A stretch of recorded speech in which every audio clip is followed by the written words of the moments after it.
Alhamdulillah, alhamdulillah amin, wa bihi nasta'in. Al-'aqibatu lil muttaqin wa la hawla zalimin. Wassalatu wassalamu ala asyrafil anbiya'i wal mursalin wa alihi wa sahbihi ajma'in, amma ba'du.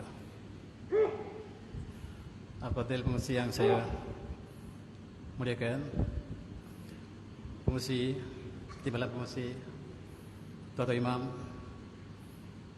seluruh jawatan kuasa Masjid Jami' Alam Syah, muslim-muslimat yang dirahmati Allah sekalian, alhamdulillah saya dengan penuh kesyukuran dapat barangkali pertama kali bersama dengan para jemaah sekalian, dan saya diminta oleh Rustia masjid untuk menyentuh tentang sempena Hari Malaysia. Hari Malaysia yang kita bakal sambut esok atau lusa, dan kita kenang kembali perjuangan yang panjang, perjuangan yang makan rasa ratusan tahun.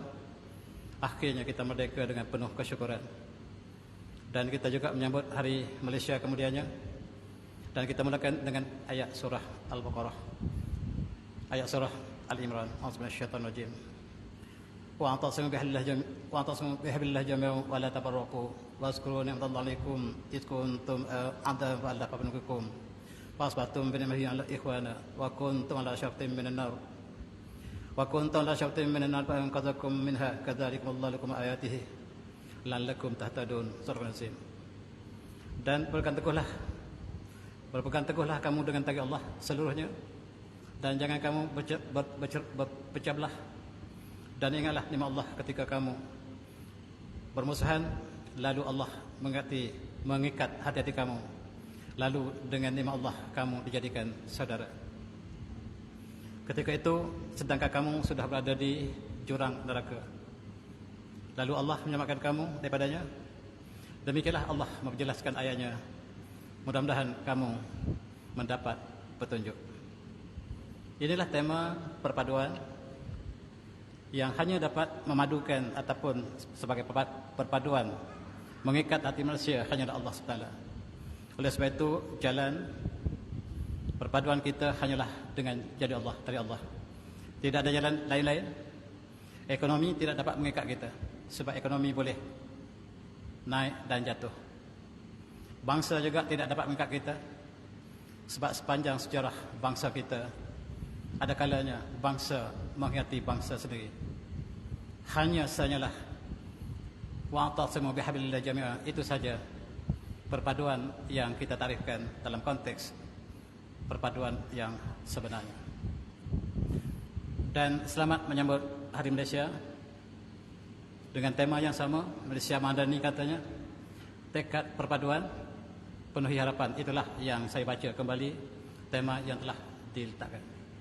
Tetapi apabila kita sebut perpaduan, kita tidak boleh pergi selain pada ini. Inilah falsafah perpaduan kita yang telah diletakkan oleh baginda Rasulullah. Al-Quran diturunkan untuk menjadi panduan kita. Masyarakat Quraisy berpecah belah ketika itu dalam konteks mereka bersama dalam zaman jahiliyah. Allah datangkan cahaya Islam, Allah utuskan Rasulullah, lalu hati-hati orang Quraisy disatukan dengan kalimat Allah. Dan itulah perpaduan yang hakiki. Malam ini saya ingin mengajak tuan-tuan untuk reflek kembali sejarah negara kita. Perjuangan yang panjang, akhirnya kita mencapai kemerdekaan dan akhirnya membentuk apa yang kita ada sekarang. Walaupun Hari Merdeka, Hari Malaysia dua peristiwa yang berbeza, tetapi untuk tahun ini kita padukan dengan sebut sebagai tema yang sama.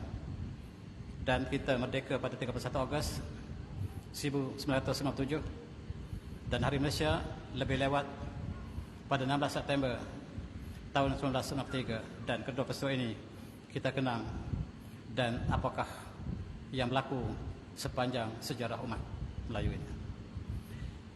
Mari kita akan kembali pada tahun 1963. Tunku Abdul Rahman telah mengumumkan persyaharan penubuhan Malaysia yang disatukan oleh Tanah Melayu, Sabah, Sarawak dan Singapura. Lalu pada tarikh yang seterusnya, wakil daripada ketiga-tiga ataupun keseluruhan kesatuan tadi bertemu dengan wakil British, memasukkan Sabah Sarawak, dan terbentuklah dalam satuan kekasan Malaysia yang ditubuhkan pada 1963.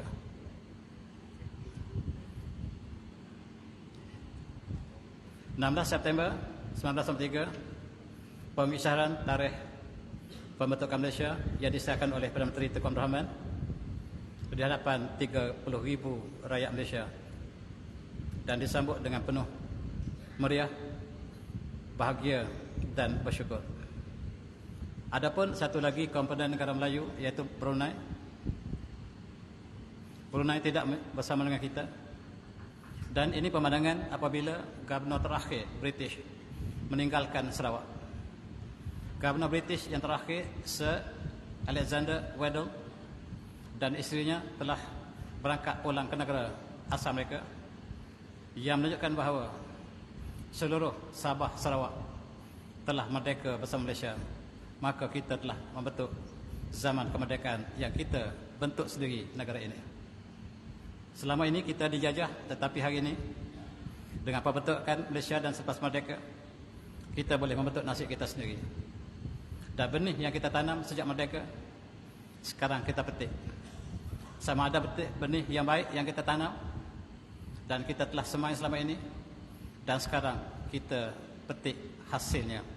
Apakah hasilnya? Hasil yang indah sebagaimana kita harapkan, ataupun hasil yang sebaliknya? Alhamdulillah. Mari kita lihat sejarah seterusnya. Brunei dijemput untuk bersama dengan kita dalam kesatuan Malaysia, tetapi ditolak mentah-mentah oleh Baginda Sultan Omar Ali Saifuddin. Apabila ditanya kenapakah Brunei tidak bersedia untuk bersama kita, ini jawapan resmi daripadanya. Jawapannya adalah muktamad. Brunei tidak mahu menyertai Malaysia kerana tidak mahu menjadi tanah jajahan kembali kepada Malaysia. Brunei tidak ingin menjadi tanah jajahan kepada tanah Melayu. Itu jawapan resminya. Sebab yang tersirat ialah perbelanjaan Malaysia. Sebab yang tersirat ialah perbelanjaan Malaysia. Sebab Brunei sebagai negara mewarisi daripada keturunan zuriat Rasulullah mentakrifkan kemerdekaan ialah linukhrija al-ibad min ibadil ibad ila ibadati rabbil ibad. Kemerdekaan di sisi hakiki yang dipegang oleh Brunei ialah keluar daripada menyembah sesama manusia kepada menyembah Allah yang menciptakan manusia, daripada sistem manusia kepada sistem Allah sepenuhnya, daripada sistem common law kepada sistem Al-Quran sepenuhnya. Dan ini tidak mungkin dicapai sekiranya Brunei bersama Malaysia. Dan pengasas kesunahan Ahlul Bait Brunei, negara Brunei diasaskan oleh keluarga Rasulullah. Mereka menjunjung tinggi zuriat Rasulullah yang menjadi pemerintah Brunei sejak zaman berzaman. Kerajaan ini tidak penuh sanaknya, tidak pernah terputus. Walaupun pembentukan negara Brunei hampir sama dengan Melaka, tetapi sejarah Melaka terputus sanak dengan kedatangan Portugis. Walaupun kerajaan-kerajaan lain telah muncul kemudian, tetapi terputus sanak kemudian. Tetapi Brunei tidak terputus sanak. Itu sebab mereka tidak bersama negara kita. Mereka ingin melaksanakan Islam sepenuhnya, sedangkan negara kita mentarikkan Islam sebagai agama persatuan, tetapi dari segi perundangan kita menjadikan common law sebagai undang tertinggi negara kita. Brunei memberikan kata putus, kami ingin menegakkan Al-Quran di bumi kami. Tetapi ketika bersama pada tahun 1993, Brunei masih terjajah. Kami ingin merdeka penuh dan kami ingin membebas daripada British satu masa, insyaAllah. Dan apabila kami bebas, kami akan melaksanakan Islam sepenuhnya. Dan sekiranya kami berada bersama Malaysia, kami tidak mungkin dapat melaksanakan hukum Allah. Itu jawapan mereka. Mari kita renungi kembali apakah maksud. Umpamanya, Brunei ingin memberikan hukuman mereka yang berzina, yang muhsan, yang belum muhsan. Lelaki wanita akan disebat dengan 100 suratan. Mengambil ayat Quran surah An-Nur, a'udzubillahi minasyaitonir rajim, az-zaniyatu waz-zani fajlidu kulla hadin minhuma matajadah wa la ta'khudhukum bihima ra'fatun fi dinillahi in kuntum tu'minuna billahi wal akhir Wal yashhad anzama taifun minal mu'minin. Surah An-Nazim. Wanita yang berzina, lelaki yang berzina, hendaklah kamu sebat setiap seorang kepada mereka dengan 100 sebatan. Janganlah kamu kesian belas untuk melakukan hukum Allah sekiranya kamu beriman kepada Allah dan hari akhirat. Dan hendaklah disaksikan hukuman tersebut daripada sebahagian daripada orang mukmin. Ini tidak dapat dilakukan di Malaysia. Sebab dalam perlakuan kita, dalam perlakuan Malaysia disebut oleh Brunei, ada satu clause yang tidak mungkin kita dapat melaksanakan hukum Allah. Clause itu berbunyi seperti berikut. If any state law is inconsistent with a federal law, the federal law shall prevail, and the state law shall, to the extent of the inconsistency, be void. Oleh sebab itu ayat sebelah kanan dibatalkan oleh perlembagaan kita. Sebab undang-undang common law yang kita jadikan undang tertinggi negara, tidak, perzinaan suka sama suka bukan kesalahan. Sedangkan dalam Islam, perzinaan suka sama suka, hukumanlah sebatan 100 sebatan. Oleh sebab itu Brunei tidak mungkin menyertai Malaysia, sebab dalam perlakuan kita tidak membenarkan untuk hukum Allah dilaksanakan. Dan sekarang apabila LGBT telah merebak dunia, hukuman yang ditentukan selepas Brunei merdeka, siapa yang terlibat dengan LGBT, lelaki mendatangi lelaki, wanita mendatangi wanita, hukumanlah rejam sampai mati. Di Brunei LGBT hukumannya rejam sampai mati. Di Malaysia tidak boleh. Itu sebab Brunei tidak menyertai Malaysia. Brunei mengatakan, kami keluarga Rasulullah, kami jadikan Al-Quran sebagai undang tertinggi negara kami, dan kami tidak dapat melaksanakan hukum Allah ketika kami dijajah oleh British. Tetapi insyaAllah sekiranya kami merdeka, kami akan laksanakan hukum Allah sepenuhnya. Al-Quran menjadi undang tertinggi negara Brunei, dan tidak ada yang mengatasi undang-undang Al-Quran. Tetapi Malaysia mengatakan undang-undang tertinggi negara kita ialah common law. Mana-mana undang-undang Al-Quran, bahasa Al-Quran yang bercanggah dengan undang-undang luar akan terbatal. Perlembagaan kita akan membatalkan Al-Quran. Apakah kamu orang Malaysia masih Muslim sekiranya kamu berpegang demikian? Inilah untuk kita renungi, kita refleksi pada hari pembentukan Malaysia. Dan tuan-tuan, Brunei tidak bersama kita. Dan Brunei bebas melaksanakan hukum Islam hari ini sebagai negara keturunan Rasulullah yang dipertahankan sanak mereka bersambung sebagaimana yang kita tunjukkan tadi. Sanaknya bersambung, pengasasnya adalah Syarif Ali bin Syarif Ajlan, bersambung dengan Rasulullah sanak mereka. Dan pemerintah Brunei ialah daripada susu galuh yang sama. Mereka pertahankan Islam sebagai agama yang bertakhta di Brunei.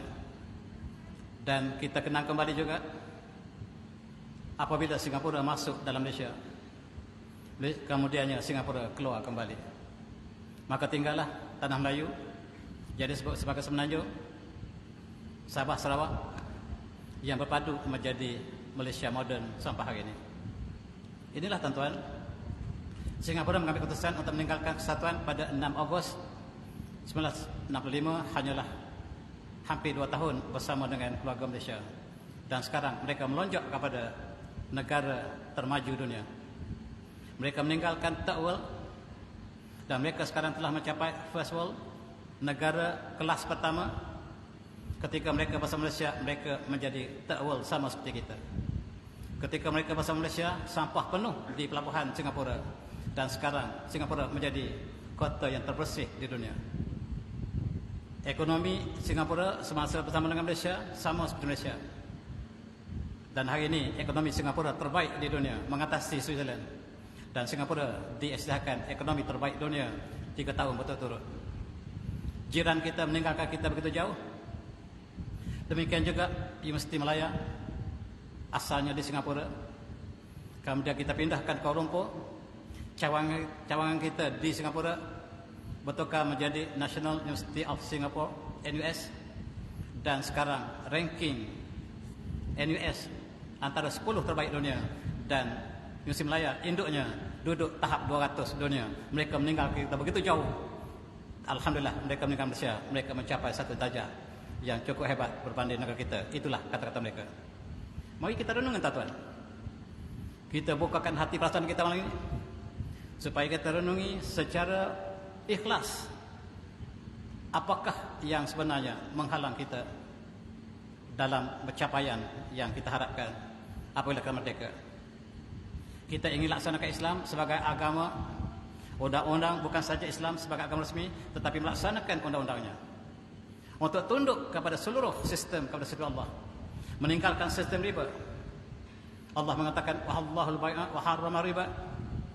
Allah menghalalkan jual beli dan mengharamkan riba, sedangkan kita menjadikan riba sebagai asas ekonomi negara kita dan kita mengharapkan syurga.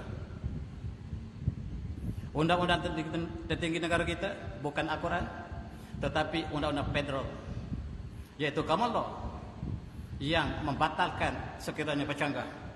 Sedangkan undang-undang negeri diambil daripada hadis dan Al-Quran. Dan yang bertakhta bukan Al-Quran, bukan hadis, tetapi undang-undang common law. Dan apakah Islam kita sempurna? Sekiranya demikian halnya apabila kita menyambut Hari Malaysia. Tentunya seperti kita lihat Singapura, kita lihat Indonesia yang berjuang sama seperti kita sepanjang, tetapi dia melihat adiknya Malaysia ditipu oleh penjajah. Kemerdekaan negara kita, kemerdekaan yang tidak penuh, dan mereka mengisytiharkan konfrontasi kepada Malaysia. Bukan mereka konfrontasi dengan Tengku, tapi mereka tunjukkan protes kepada British yang mempermainkan orang Melayu. Syarat kemerdekaan pertama ialah menggunakan common law, yang kedua ialah tentang kerakyatan, yang ketiga ialah tentang agama dan juga budaya yang tidak disetujui oleh abang kandung kita ataupun abang saudara kita, iaitu Soekarno. Ketika itu mereka melihat ini dipermainkan, adiknya dipermainkan oleh penjajah, dan dia isytiharkan konfrontasi. Dan sampai sekarang kita tak tahu kenapa konfrontasi dilancarkan, sebab mereka tidak puas hati layanan bagaimanakah kemerdekaan kita diisi. Ini telah berlaku, yang tinggal ialah abu. Sejarah telah menjadi abu, tetapi bukan abu yang kita perhatikan. Kita ambil api sejarahnya, kita bakar kembali api sejarah itu supaya hidup dalam kehidupan kita. Bukan kita ambil abunya, kita ambil tauladan ibrah daripada peristiwa yang lalu, tuan-tuan. Tetapi satu keluarga tidak boleh dipisahkan. Biduk lalu kiambang bertaut. Kita ucapkan terima kasih kepada Tun Abdul Razak dan juga wakilnya Adam Malik. Keduanya mempertaut kembali dua bangsa yang serput ini. Lupakan persengketaan, lupakan konfrontasi. Kita satu bangsa yang sama. Mari kita rapatkan sejarah kita kembali. Adam Malik ialah asal orang Perak.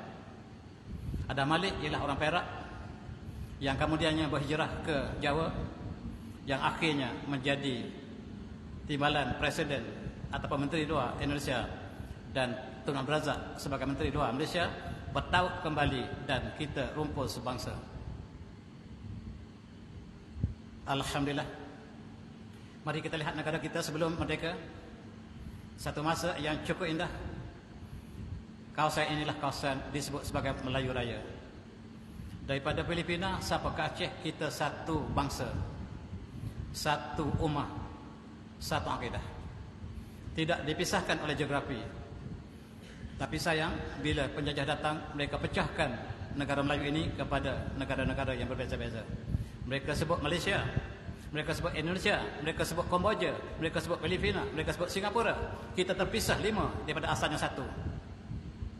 Kalau orang Filipina datang ke Jawa, maksudnya mereka pulang ke negara mereka, bukan pelarian. Kalau orang Jawa datang ke Tanah Melayu, itu mereka pulang ke kampung mereka. Kalau Tanah Melayu pergi ke Makassar, mereka pulang ke negara mereka. Kita satu negara yang sama. Tetapi apabila geografi dipecahkan, maka kita ada kerakyatan masing-masing, dan kita hanya menjaga negara kita. Kesatuan, perpaduan ummah telah berlalu. Dengan bola sepak saja Malaysia boleh bergaduh dengan Indonesia. Dengan bola sepak saja kita boleh bergaduh, sebab kita tidak merasakan kita satu ummah yang sama. Kita merasakan kita dua negara yang berbeza. Sayang, Mereka pisahkan kita. Mari kita kenal kembali sejarah kita, supaya kita kembali mengenali jati diri kita. Sebab apa yang ada hari ini ialah dilahirkan daripada sejarah yang lampau. Dalam konteks ini, negara kita adalah negara yang sangat indah. Tidak ada bumi yang lebih indah daripada bumi kita.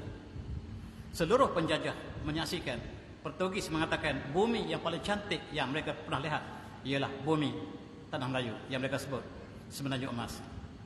Belanda juga mengatakan bumi yang paling cantik. British datang paling akhir dan mereka sebut inilah taste of paradise. Pohon kelapa ini mereka sebut sebagai taste of paradise. Ini bumi syurga. Bumi yang melimpah dengan segala nikmat. Dan bumi ini sangat indah. Dan British menamakan bunga ini bunga syurga, birds of paradise, yang masih wujud sampai sekarang. Mereka bawa bunga ini ke Eropah, menunjukkan bahawa ini bunga syurga yang mereka tanam di Eropah hari ini. Mereka datang mengambil daripada negara kita. Dan mereka menyaksikan burung yang tercantik dunia.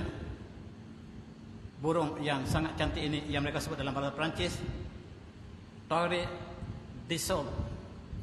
Kita panggil burung kasuari ataupun burung cendrawasih.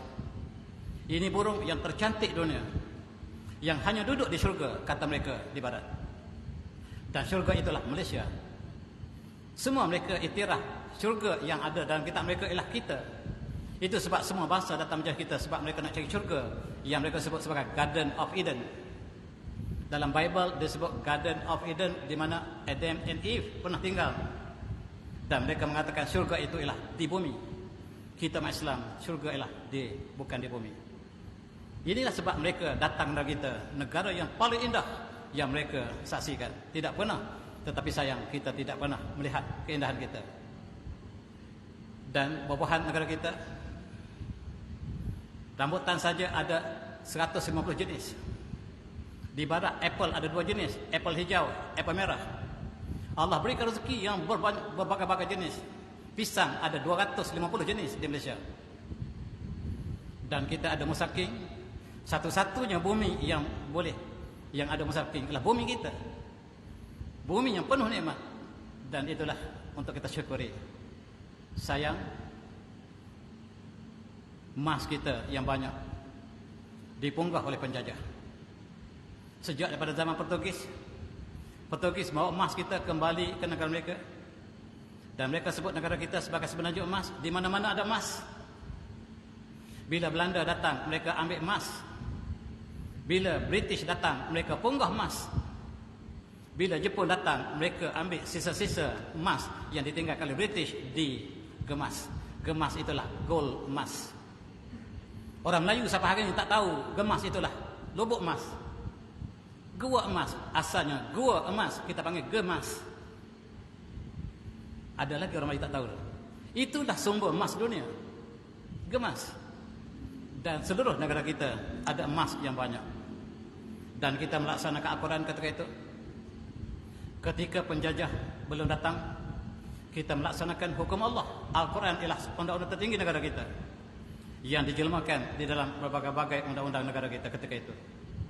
Dan inilah badatun taibatun warabun wafur, bumi yang indah, Allah yang pengampun. Dan sayang, kenapa dia tak keluar?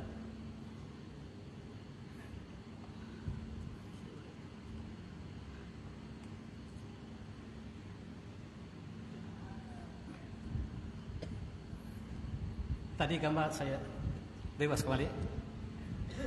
Gambar syurga negara kita kalau tertinggal. Burungnya cantik, buah yang berbagai, emas yang berbagai, dan kita melaksanakan Al-Quran sebagai undang-undang tertinggi negara. Dijelmakan dalam undang Konun Melaka. Dalam hukum Konun Melaka dilaksanakan hukum hudud, hukum qisas, hukum tazir. Kita melaksanakan Islam sepenuhnya di Melaka. Di undang-undang laut, siapa yang merompak di laut akan ada satu undang lain, dia panggil Undang-Undang Hukum Laut Melaka. Melaka ialah negara Islam yang menjadikan Al-Quran sebagai undang-undang tertinggi negara. dan Allah berikan rezeki yang banyak. Demikian juga dibawa ke Pahang. Pahang melaksanakan hukum Allah dengan penuh faham. Kemudian dibawa ke Kedah ketika Sultan Muhammad Jiwa melaksanakan hukum hudud. Yang ketika Syekh Abdul Samad Palambani menjadi hakim, menjadi qadhi, dan ayah Syekh Abdul Samad Palambani menjadi qadhi di Kedah ketika Sultan Muhammad Jiwa melaksanakan hukum hudud, hukum tanzir dan hukum qisas. Kemudian dibawa ke Perak. Perak juga melaksanakan hukum yang sama. Tetapi sayang, kita dijajah oleh British kemudiannya. Dijajah, dan apabila mereka datang, mereka mengatakan kita tidak pernah sebarang undang-undang. Kita tidak pernah ada sebarang undang-undang, dan untuk merdeka, maka mereka meninggalkan Quran, mereka mengambil common law, undang-undang yang dibuat berdasarkan kepada orang Kristian. Common law ialah undang-undang tidak kenal kita, undang-undang orang Kristian. Kamu nak merdeka atau tidak? Kamu nak merdeka, syarat pertama menjadikan undang-undang common law sebagai undang tertinggi negara kamu. Nak? Ya, kami nak. Sign. Dan kita meninggalkan Al-Quran, menjadikan common law sebagai undang tertinggi negara kita, dan kita memilih sistem raja perlembagaan dalam sistem negara kita. Maksudnya seluruh rakyat Malaysia ini menjadi tuan punya pada negara ini. Oleh kerana kita ingin memerintah, tidak boleh seluruh rakyat, kita buat pilihan wakil rakyat. Wakil rakyat ini ialah wakil kita, yang mereka akan bekerja untuk kita. Rakyat adalah tuan kepada pemimpin. Rakyat adalah tuan, pemimpin adalah pekerja untuk kita. Dan wakil rakyat harus dengar dengan rakyat, sebab rakyat pilih mereka. Rakyat yang bagi gaji pada mereka, rakyat yang berikan jawatan pada mereka, dan mereka harus bekerja untuk rakyat. Itulah raja perlembagaan. Tetapi terbalik selepas sejarah berlalu. Inilah perlakuan negara kita. Daripada sistem yang kita laksanakan di Melaka ataupun di Kedah ataupun di Pahang, bertukar menjadi sistem yang moden sekarang. Dalam Islam, undang-undang hak Allah. Tak ada siapa yang boleh menggobal undang-undang. Manusia hanya melaksanakan hukum Allah. Tetapi dalam sistem parlimen, kita membentuk undang-undang. Manusia membentuk undang-undang, bukan Allah lagi. Bertukar tugas daripada yang kita melaksanakan hukum dengan kita membentuk undang-undang. Dan dalam perlembagaan kita ada satu clause yang indah. Islam is the religion of federation. Islam ialah agama persekutuan. Tetapi apabila kita banding dengan seluruh kandungan perlembagaan kita, bercanggah sebab perlembagaan negara kita diasaskan pada negara sekular. Apabila dimasukkan clause Islam is the religion of federation, dia bercanggah dengan seluruh protokol lain. Dan oleh sebab itu, ketika kita belum untuk mencapai kemerdekaan 1997, kita tanya Tengku Abdul Rahman sebagai bakal Perdana Menteri, apakah maksud Islam sebagai agama persekutuan? Dengar jawapan daripada Tengku. Tengku jawab dalam bahasa Inggeris, saya ulang kembali. Dia kata, however, that the whole constitution was framed on the basis that the federation will be a secular state. Kita adalah negara sekular. Kita bukan negara Islam. Kita kata Islam sebagai agama persekutuan. Ini apabila ada doa, maka dalam majlis doa Islam yang dibaca, bukan Kristian, bukan Hindu, bukan Buddha. Itu maksudnya Islam as the religion of federation. Dan ditanya sekali lagi, ketika kita hampir benar-benar ingin merdeka pada bulan Julai, kita tanya sekali lagi, apakah kita negara Islam yang bakal kita bina sebab kita akan merdeka? Tengku kata, dengar sekali lagi, this is no way affect the present position of the federation as a secular state. Saya nak ulang sekali lagi, negara kita bukan negara Islam, negara sekular. Kenapa kamu tak faham lagi? Kalau negara kita Islam, kita tidak ada judi. Judi haram. Arak haram. Interest haram. Tetapi kita bukan Islam. Kita sekular, itu sebab kita boleh adakan ekonomi kapitalisme, liberalisme, pragmatisme yang menjadikan interest sebagai asas ekonomi. Kalau kita negara Islam tidak boleh. Diulang oleh timbalan menteri yang datang kemudian. Ditanya kepada menteri yang datang kemudian, apakah kita negara sekular atau Islam? Kita negara sekular. Ditanya lagi kepada yang ketiga, keempat, kelima, dan diulang oleh setiap menteri kita. Contohnya oleh Tengku kata sekali lagi, don't make Malaysia as an Islamic state. Kita bukan negara Islam. Ingat, kita bukan negara Islam. Kita masyarakat berbagai bangsa. Ditanya kepada Perdana Menteri yang datang kemudian, kita bukan negara Islam. Bila Tun Husin naik sebagai menteri, berjumpa, kita jumpa lagi, Tun, apakah negara kita Islam atau tidak? Bukan. Berapa kali nak beritahu? Husin says no to Islamic state tu. Kita bukan negara Islam. Kalau kita Islam, tidak ada judi, tidak ada arak. Sedangkan kita ada tempat judi terbesar Asia Tenggara. Tuan-tuan yang semati, inilah yang sangat menakutkan, yang menghalang untuk dilakukan Al-Quran di negara kita. Itu sebab kita lihat ada cabaran yang dibawa oleh mereka yang ingin mencabar bahawa ini. Allah memberitahu kepada kita, A'udzubillahiminasyaitanirrajim, apa tu'minu nabi wal kitab wa takun nabi ba'd wa ma jazaa'u man yaf'alu dzalika minkum illa khizyun fil hayatid dunya wa yaumal qiyamati yuradu ila ajal asyadul azab. Surah An-Zab. Apakah kamu beriman dengan sebahagian kitab dan kamu kafir dengan sebahagian kitab lain?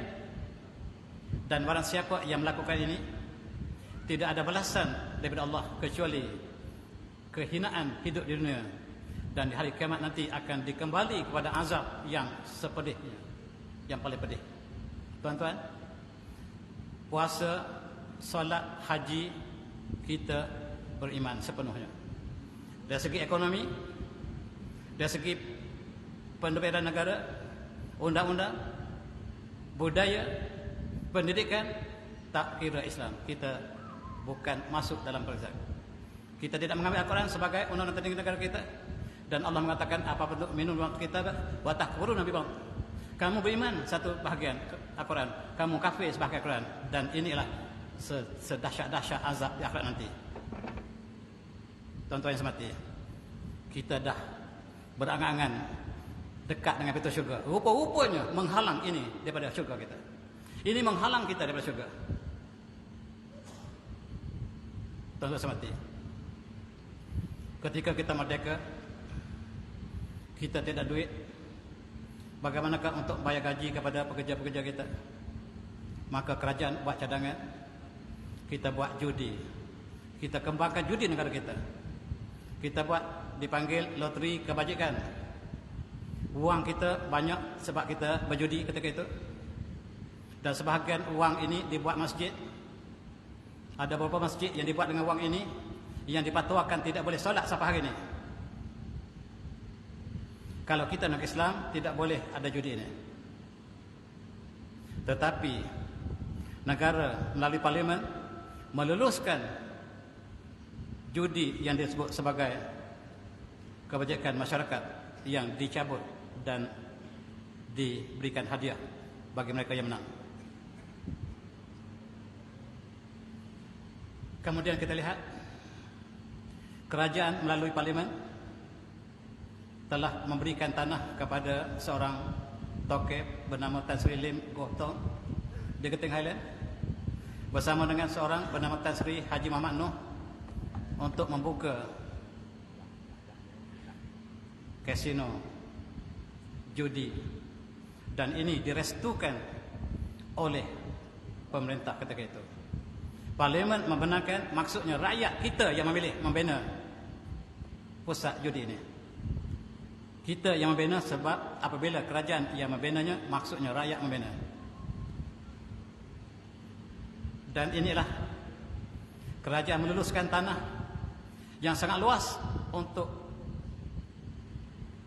perusahaan judi ini, sebab inilah yang boleh membayar gaji tuan-tuan. Sumber apabila kita merdeka, judilah sumber utama kita, dan sebahagian daripada gaji kita dibayar melalui sumber pendapatan negara ini. Kalau kita negara Islam, tidak boleh kita lakukan. Tetapi ini dilaksanakan oleh parlimen. Parlimen yang dalam mesyuarat kabinet telah memberikan kerusahan tanah pada tahun 1999 dan namanya Genting Casino Genting Highland. Diresmikan oleh Baginda Sultan dan kekal hidup sampai hari ini sebagai satu sumber ekonomi negara yang sangat penting. Sebelum kita menemui Petronas, maka inilah sumber sebahagian gaji tuan-tuan. Di antara tuan bekerja tahun 60-an, 70-an dulu, sebahagian gaji tuan-tuan ialah daripada sumber ini. Rasa-rasa sudah berada di hampir pintu syurga. Rupa-rupanya kita hampir pintu neraka. Alhamdulillah. Tuan-tuan, kena toto. Sebut saja negara kita. Kalau kita negara Islam, ini tidak benar. Dan Tengku telah kata berkali-kali, kita negara sekular. Sekular maksudnya, kalau nak pergi masjid, silakan. Nak pergi kasino, silakan. Itu maksud sekular. Ini brother kita baru balik daripada Konduri, singgah sekejap. A'udzubillahiminasyaitanirrajim. Ya ayyuhalladzina amanu innamal khamru wal maisir wal ansab wal azlam rijzun min amali syaitan fajtanibuhu la'allakum tuflihun. Wahai orang beriman, sesungguhnya arak, judi, berhala, tenung nasib ialah najis daripada amalan syaitan. Hendaklah kamu jauhi, mudah-mudahan kamu berjaya. Judi ialah najis. Arak adalah judi. Arak adalah najis. Judi adalah najis. Berhala adalah najis. Tenung nasib adalah najis. Dan semuanya ada negara kita. Dan kita harap ke syurga. Dan siapakah yang lakukan? Sebab dalam negara demokrasi, rakyat menentukan pemerintahan. Yang kita lakukan di luar, kita yang lakukan. Kita mesti bertanggungjawab. Kalau ada pusat pelacuran di tepi masjid ini, kita yang bertanggungjawab. Sebab negara ini kita yang bina bersama. Jangan kita sudah katakan kita sudah masjid, kita sudah banyak zikir, kita selamat. Tidak. Sebab kita pilih apa yang berlaku sekarang. Kita tanam benih. Kita tanam benih bersama. Dan sekarang kita petik buah yang beracun. Tuan-tuan semati. Alhamdulillah, kita telah semakin maju. Terima kasih kepada kerajaan yang telah menubuhkan Pelda, menubuhkan Resda, Pelkra, Mara dan sebagainya. Alhamdulillah, kita semakin maju selepas kita merdeka. Judi juga diteruskan, Pelda diteruskan juga, arak diteruskan juga, pelacuran berterusan juga, masjid dibina juga, sekolah-sekolah dibina juga. Dan orang asli, penduduk asal negeri ini harus beri perhatian. Ini negara orang asli. Tuan-tuan baru datang. Dari mana orang Melayu datang, tuan-tuan? Orang Melayu berasal dari Champa. Ini negara orang asli. Dan kita harus berikan utama pada mereka. Dan harus, alhamdulillah, kerajaan menubuhkan Jakwa. Alhamdulillah, inilah untuk sebagai rakyat asal bumi ini. Kalau kita baca sejarah yang tulis oleh Syekh Daud Patani, asal orang Melayu ialah di bandar Aramati. Aramati ini sekarang nama Hanoi. Itu bumi kita. Kita berasal daripada Indrapura yang namanya Champa satu masa dulu. Kita berasal dari Bijaya yang namanya Champa dulu. Kita berasal dari Kautara. Kita daripada Panduraga. Ini bumi kita. Adapun tanah Melayu ini diduduki oleh orang asli. Ini kisah daripada ulama kita. Ulama kita mengatakan bumi ini asalnya orang asli yang punya. Orang Melayu menumpang. Dan Syekh Daud Patani menceritakan dalam Tarikh Patani, tuan-tuan boleh baca kembali. Apabila orang Melayu kalah di Champa, mereka dihalau oleh Biak dan mereka terpaksa keluar daripada Champa dan mereka bertaburan ke seluruh alam Melayu. Sebahagian besar daripada orang Champa ini dihantar ke Aceh. Orang Aceh itu orang Champa. Orang Aceh itu orang Champa sepenuhnya. Mereka bercakap bahasa Champa sampai hari ini. Di Pahang, di Terengganu, di Kelantan, semua orang Champa. Dan kita ada pekalan Champa, kita panggil kepala Cepa sekarang. Petani orang Champa, kita telah kalah. Dan apabila orang kalah ini sampai ke tanah Melayu, kita menjadi orang kuat dan orang asli diburu halau keluar ke dalam hutan. Pada masa dulu orang asli adalah orang yang maju. Mereka berada di tepi pantai, tetapi orang Melayu yang baru sampai selepas mereka kalah di Champa, mereka membunuh orang asli. Itu sebelum Islam. Disebut oleh Syekh Daud Batani. Dan akhirnya bumi ini dikuasai oleh orang Melayu dan orang asli, terpinggir dalam hutan. Dan kita bila merdeka, kita bawa mereka kembali untuk menikmati negara merdeka ini. Tuan-tuan, kita bina Jakwa, Champa ialah negara yang hilang. Kita pergi Vietnam, kita pergi Hanoi, itu bumi kita yang telah terlepas. Kemudian kita terlepas Patani. Daripada seketika kita terlepas sampai ke sempadan sekarang. Kemudian kita terlepas Singapura, yang tinggal sejengkal, yang masih boleh dipertahankan untuk generasi yang akan datang. Itu saja yang ada sekarang. Champa ialah sejarah yang hilang sama sekali. Dan tuan-tuan, ini asal-usul kita. Dan itulah yang disebut oleh para ulama kita. Ulama menyatakan kita berasal daripada Champa. Dan orang Kedah ialah orang kalah. Itu sebab nama Kedah asalnya kalah. Orang kalah. Dan kita lah orang kalah. Kalah kita sebab ada pengkhianatan dalam perjuangan. Di Champa, orang Melayu bersama dengan Biak untuk memerangi orang Melayu Islam. Di Petani, orang Melayu bersama dengan Siam untuk memerangi kerajaan Islam Melayu. Di dalam perjuangan sentiasa ada pengkhianat. Bangsa ini bangsa pengkhianat. Mari kita pelajari sejarah. Siapa tak belajar sejarah, sejarah akan ajar dia sekali lagi. Tuan-tuan yang saya hormati, kalau kita pergi ke Vietnam, kita pergi ke Ho Chi Minh, kita lihat sawah padi yang sangat luas. Itu kita yang punya. Moyang kita yang buka sawah ini. Sekarang Vietnam muncul sebagai negara pengeluar padi beras kedua dunia selepas Thailand. Ini bumi kita. Ho Chi Minh ialah pertahanan kita terakhir. Dan kita kalah di Ho Chi Minh. Dan kita masuk ke Semenanjung yang asalnya diambil oleh orang asli. Ini sejarah yang adil. Dan tuan-tuan, kita lihat Vietnam sangat-sangat mampu dengan hasil yang kita buka selama ribuan tahun. 700 tahun orang Melayu berada di Champa. Dan akhirnya kita dikalahkan oleh tentera Biak. Dan sekarang bumi Champa menjadi Vietnam. Dan kita telah kehilangan bumi selama-lamanya. Tuan-tuan, alhamdulillah kita juga membuka ladang pengalaman kita di Champa. Kita membuka ladang padi. Kita buka di Kalah di Kedah. Kita buka ladang padi di Kalah besar-besaran. Kita buka di Selangor, kita buka di Kelantan, kita buka di seluruh hasil daripada pengalaman kita di Champa. Dan alhamdulillah bumi kita adalah bumi yang sangat subur.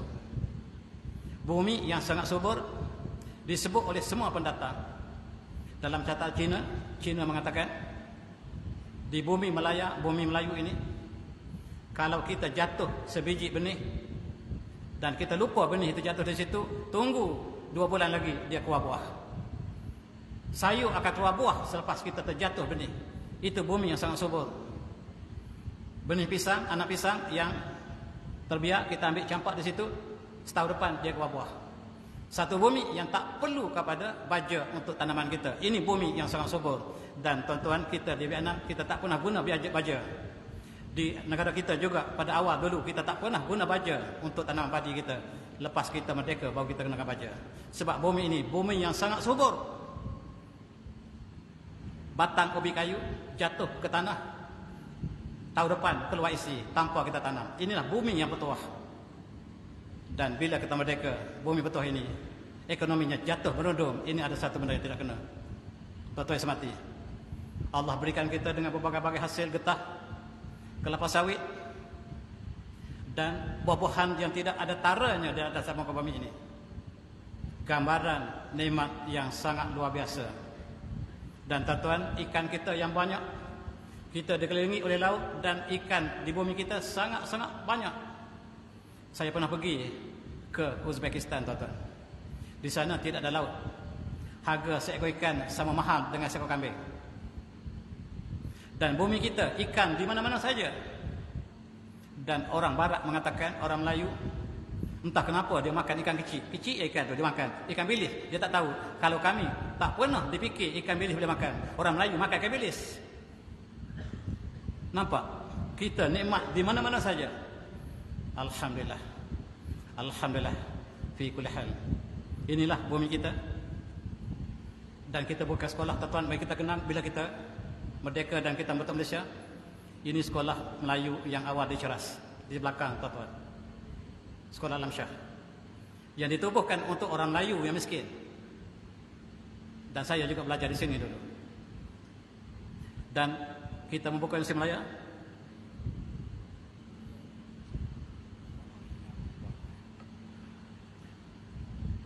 Alhamdulillah, selepas kita merdeka, kita membuka universiti, kita membuka kolej, kita membuka institut dan sebagainya. Alhamdulillah, kita semakin lama semakin maju. Alhamdulillah, kita keluarkan graduan kita sepanjang tahun. Alhamdulillah berkali-kali. Dan kita membentuk pegawai-pegawai kita dalam setiap sektor. Kita masuk dalam pentadbiran, kita menjadi hakim, kita menjadi doktor. Alhamdulillah, alhamdulillah, alhamdulillah. Dan akhirnya kita temui Petronas, petroleum yang bercambah di laut kita. Syarikat Perancis memberitahu kepada kita, di luar laut tempat itu penuh dengan telaga minyak yang belum terusik sama sekali. Bumi kita penuh dengan petroleum. Dan alhamdulillah kita ada Petronas yang menjadi cari gali minyak, dan kita mendapat nikmat yang sangat-sangat hebat. Sehingga kita membentuk sekolah Universiti Teknologi Petronas di Perak untuk mengendalikan, untuk mengkaji tentang hasil nikmat Allah yang besar ini. Kita mengeluarkan pegawai-pegawai kita. Kita membina jalan raya yang bersimpang siur, termasuk depan masjid ini. Nak masuk masjid berpayah. Kita bina bangunan tertinggi dunia, bangunan H. Satu H ke depan. Ini bangunan kembar tertinggi dunia sampai hari ini. Negara sekecil ini membina bangunan yang sangat tinggi sebab Allah berikan kita rezeki yang banyak. Rezeki ialah untuk diuruskan dengan amanah. Tuan-tuan, kita di antara negara yang hebat membina bangunan, alhamdulillah. Dan kita membina sekali lagi Menara Merdeka 18 yang menandakan kehebatan negara kita. Bangunan yang kedua tertinggi dunia selepas Burj Khalifah. Siapa kata kita nak maju? Siapa kata kita nak maju? Rupa-rupanya bangunan Merdeka ini untuk mengenang kembali kemerdekaan yang dilaungkan oleh Tengku Abdul Rahman. Merdeka. Soekarno merdeka. Kita merdeka. Tengok tangan kita. Rupa-rupanya yang panjang ke atas bangunan 18 itu tangan Tengku. Dan kita menduduki tempat kedua dunia. Dari segi bangunan kita tempat kedua dunia. Kita ingat satu peristiwa yang Allah rakamkan dalam Al-Quran. Irama zatil imad allati lam yukhlaq mithlaha fil bilad. Dan kaum Ad ini membina di kota Irak, membina bangunan tinggi yang tidak pernah orang lain bina. Mereka pegang rekod dunia, orang kaum Ad. Kaum Ad, kaum Nabi Hud membina bangunan paling tinggi ketika itu. Dan selepas mereka membina bangunan paling tinggi, Allah hancurkan kaum ini. Bukan sebab bangunannya, sebab mereka menentang kebenaran dibawa oleh Nabi Hud. Mari kita ambil iktibar. Kita juga bina agama bangunan tinggi, tetapi apakah akhlak kita, iman kita sama tinggi dengan bangunan yang kita bina? Atau sebaliknya? Untuk kita renungi bersama malam ini. Rupa-rupanya bangunan tinggi, jenayah juga tinggi. Memalukan. Jenayah negara kita, tanya polis. Semua peringkat bawah sampai ke peringkat paling tinggi. Rasuah. Pegawai kita yang alhamdulillah keluar dari universiti yang dibina, 2,428 kes rasuah penjawat awam. Yang dapat rasuah ini bukan pegawai rendah, tuan-tuan, pegawai tinggi. rupa-rupanya benih yang kita tanam buahnya beracun. Kita semua bertanggungjawab. Saya bertanggungjawab, Tuan Imam bertanggungjawab, seluruh tuan-tuan bertanggungjawab, Perdana Menteri bertanggungjawab, Menteri bertanggungjawab, Menteri Besar bertanggungjawab, seluruh rakyat Malaysia bertanggungjawab, sebab bumi ini kita bina bersama. Kita bina bangunan tinggi, kita juga rasuah tinggi, dan cost of doing business Malaysia top dunia. Rasuah, open secret, kalau nak buat bisnes di negara ini, tempat yang paling buruk teruk di dunia yang warna merah kita negara umat Islam. Dari segi akhlak kita melambangkan akhlak yang paling buruk. Dan buah yang kita tanam rupa-rupanya buah sekular, buah yang beracun. Tuan-tuan, malam ini pahit. Pahit yang sangat pahit yang sebut ini. Selalunya tuan-tuan dapat buah yang manis-manis, makanan yang manis-manis, awas kecil manis. Alam ini saya bawa ubatnya, pahit.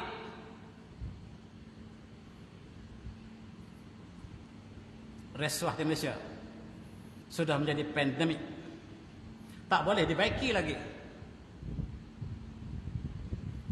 Kalau 2 tahun lepas kita ada pandemik COVID-19, dan ada satu lagi penyakit pandemik yang lebih buruk, rasuah. Ini menggambarkan sesuatu yang sangat-sangat malang negara kita. Ketika kita menyambut Hari Malaysia, mari kita renung kembali. Inflasi meningkat dengan sangat luas biasa. Golongan miskin tertindas. Uang yang banyak ke manakah diberikan, ditaburkan, sedangkan bumi ini hasilnya kita bersama. Tuan-tuan, kita ada Petronas, kita bersyukur. Dan mereka ada Formula One umpamanya. Dan bila kita menang, kita raihkan dengan arak seperti ini. Apakah ini tanda kita bersyukur?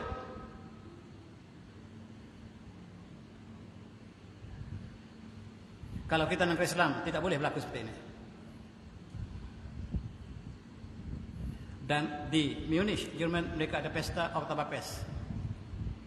Setiap bulan Oktober, mereka minum arak.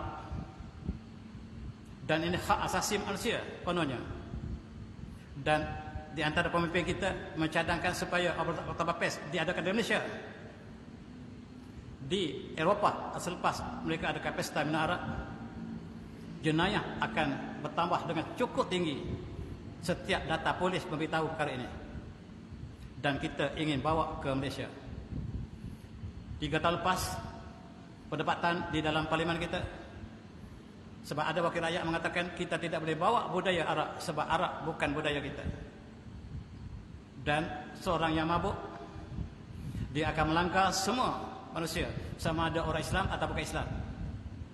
Dan apakah kita beri lesen untuk mereka mabuk dan mereka melakukan keburukan jenayah ketika di jalan raya ataupun di tempat lain? Sebahagian mengatakan, mana ada bukti arak menyebabkan jenayah? Mana ada bukti? Mereka bertengkar dalam parlimen, tuan-tuan. Ini kita, sebab kita wakil mereka. Dan sebahagian mengatakan ini tidak boleh dilakukan sebab budaya kita bercanggah dengan social harmony. Tetapi sebahagian mengatakan kenapa tidak boleh? Dan kita bertanggungjawab setiap yang kita lakukan. Tuan-tuan yang semati, dalam satu hadis yang diriwayatkan oleh Imam Abu Daud, Rasulullah bersabda, "Lanallah al-khamra wa syaribaha wa saqiha wa ba'iha ila akhirih." Allah melaknat arak, orang yang minum arak, orang yang menyajikan arak, orang yang beli arak, orang yang minta dibelikan arak, orang yang memerah arak, orang yang suruh diperah, orang yang membawa arak, orang yang suruh dibawa arak, dan orang yang makan hasil mahsul arak. Semuanya hum sawa, sama saja dosa.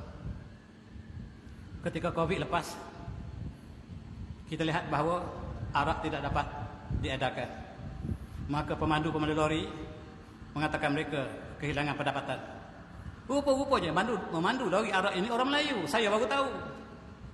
Bila mereka tidak dapat membawa arak, maka mereka tidak ada gaji. Maka mereka minta supaya diberikan punca lain kepada mereka. Rupa-rupanya yang bawa arak ini ialah orang kita.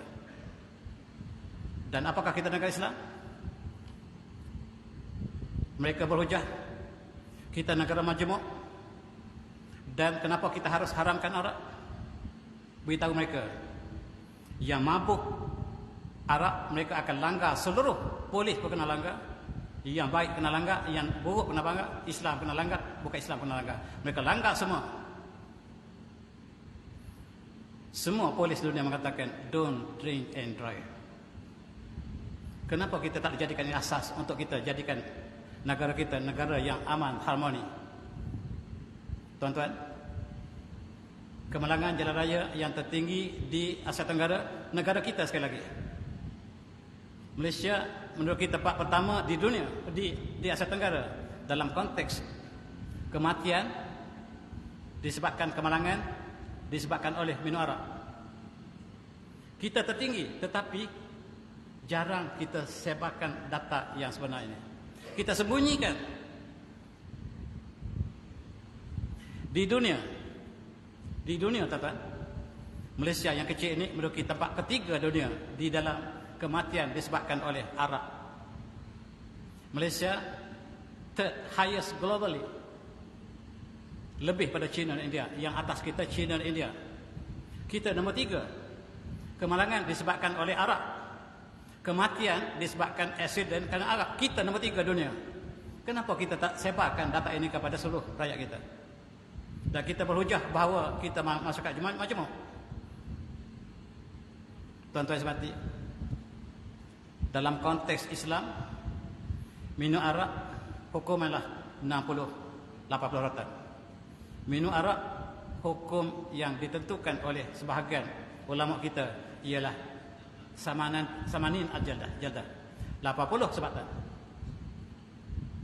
Tuan-tuan sekalian, kita jangan lupa arak judi dia datang dengan pelacuran. Kuala Lumpur ialah kota pelacuran terkenal seluruh dunia. Masjid tengah-tengah pelacuran. Di Malaysia, di masjid cukup indah, kita bersujud kepada Allah. Tapi di luar sana, tuan-tuan lihat malam ini, semuanya kita tanggung sebab kita yang main negara ini, kita yang menanam benih ketika mereka ada.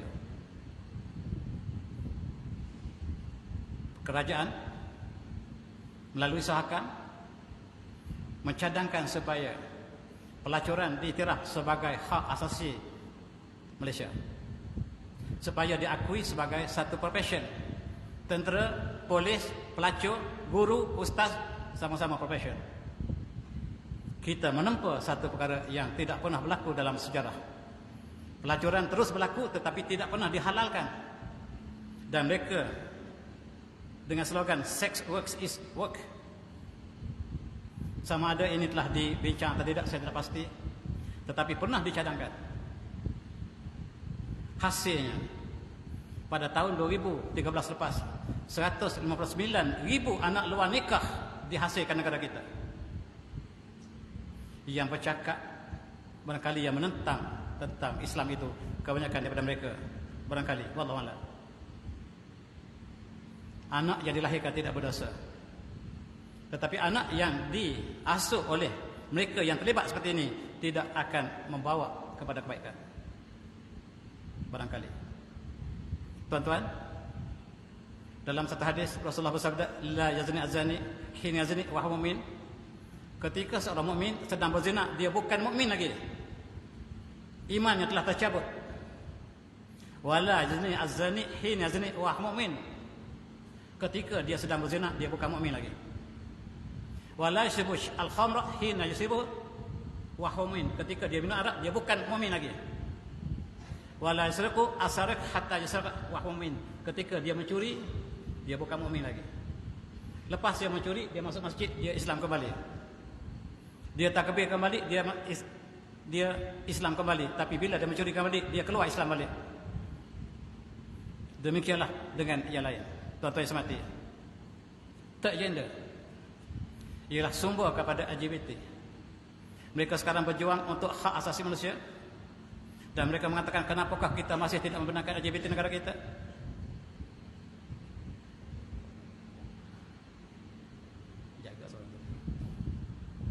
dan kita bawa ke parlimen.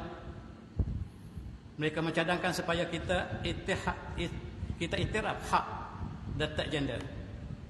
Dan inilah perjuangan antarabangsa. Dalam satu hadis Rasulullah bersabda, "Inna min alam sa'ah wa syuratiha ay yahtabi ar-rijal bir-rijal wan nisa' bin-nisa." Rawahu At-Tabari. Di antara tanda hari kiamat ialah lelaki cukup dengan lelaki, wanita cukup dengan wanita. Lelaki kahwin lelaki, wanita kahwin wanita. Perbuatan kaum Nabi Lut.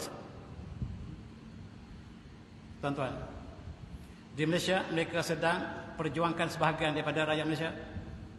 Kenapakah kerajaan diskriminasi terhadap LGBT? Mereka adakan pertunjukan ataupun spanduk di Sogo untuk melahirkan mereka ingin bebas sebab ini hak asasi manusia. Tuan-tuan, pesta lesbian dilaporkan oleh Metro. Kalaulah mereka tak lapor, kita tak tahu. Gadis Melayu telah terlibat dengan LGBT. Kalau akhbar tidak beritahu, kita tak tahu. Dan di Sepang baru ini ada pertunjukan yang membawa mesej LGBT. Bukan saja membawa mesej LGBT, tapi menghina syariah negara kita. Mereka adalah kumpulan yang disebut sebagai di 1975. Dan tuan-tuan yang semati, dengan arak di tangannya, dia menghinakan Islam negara kita. Dan dia mempromosikan LGBT. Dan kita melihat secara terbuka. Di Sogo, pada bulan Julai lepas, ada satu kumpulan yang membawa spanduk entah daripada mana, yang juga mempunyai mesej yang sama LGBT. Mereka mengatakan tiada seorang pun yang boleh menghukum manusia kecuali Tuhan. Dan mereka telah menjadi satu kumpulan yang telah tidak lagi berselindung. Kalau polis tidak tangkap, kita tak tahu. Bila polis tangkap dan polis buat media press, barulah kita tahu. Barulah kita tahu bahawa yang di Sogo itu ialah mereka yang terlibat dengan LGBT. Diterangkan oleh ketua polis Kuala Lumpur. Dia jelaskan apakah perjuangan mereka. Dan dalam berita itu saya dengar ketua polis membaca setiap spanduk yang mereka bawa. Perjuangan mereka ialah perjuangan yang sama seperti yang dilakukan di Sepang. Dan apakah kita ingin menempa apa yang ditempa oleh kaum Nabi Lut? Dan sekarang tuan-tuan, separuh dunia membenarkan kahwin lelaki bersama lelaki. Ini peta dunia, separuh yang membenarkan perkahwinan lelaki dengan lelaki. Dan kita ingat apa yang dilakukan oleh kaum Nabi Lut. Allah menceritakan dalam banyak surah, antaranya Allah Subhanahu rajim, walamma jaa amruna ja'alna 'alaiha safilaha wa amtarna 'alaiha hayatan min sijim mandud. Dan tatkala apabila sampai urusan kami jadikan tanah diterbalikkan di atas ke bawah, bawah ke atas. Dan kami hujankan mereka dengan batu yang panas yang mengenakan kaum yang degil tadi. Mereka yang melakukan homoseksual ditunjukkan ketika Nabi Lut. Mereka dimusnahkan, dan kesan yang sahabat kita saksikan sekarang di Laut Mati. Bandar Sodom, Bandar Gomorrah ialah simbol perbuatan yang terkutuk tersebut. Dan mereka telah ditenggelamkan di dasar Laut Mati. Tetapi kita ingin kembali semula dan untuk dikembangkan dalam dunia moden hari ini, termasuk negara kita. Tuan-tuan yang semati, tema Hari Kebangsaan hari ini ialah perpaduan. Ingat, perpaduan tidak dapat kita datang secara percuma. Dan ingat sekali lagi, dan saya tutup dengan ayat yang mulia ini sebagai asas kepada perpaduan kita. A'udzu minasyaitonir rajim. Wa'tasimu bihablillahi jami'an wa la tafarraqu. Wazkuru ni'matallahikum iz kuntum a'da'an fa'alafa baina qulubikum fa'asbatum bi'nihi ikhwana. Wa kuntum ala syafa'atin minan nar fa'anqadhakum minha kadzalikumullahu lakum ayatihi la'allakum tahtadun. Surah Al-Azim, Surah Al-Imran. Dan pegang teguhlah kamu dengan tali Allah seluruhnya, dan jangan kamu bercerai-berai. Dan ingatlah nikmat Allah ketika kamu sedang dalam permusuhan, lalu Allah satukan hati-hati kamu, dan Allah jadikan dengan nikmatnya kamu bersaudara. Sedangkan ketika itu kamu sudah berada di ambang neraka, lalu Allah selamatkan kamu daripada neraka. Demikianlah Allah menjelaskan ayatnya supaya kamu mendapat petunjuk. Itulah tuan-tuan, sebagai penutup daripada perjuangan kita hari ini, saya minta maaf banyak-banyak apabila saya sebut perkara ini, perkara yang menjadi sejarah dalam negara kita. Dan kita ambil intibar, bukan kita ambil yang buruknya, kita ambil intibar, jadikan sepadan kepada perjuangan kita seterusnya. Mudah-mudahan kita selamat daripada jurang neraka sebagaimana disebut dalam ayat tadi. Dan saya sudahi dengan wabillahi taufiq. Assalamualaikum warahmatullahi wabarakatuh. Tasbih surah Al-Rahman.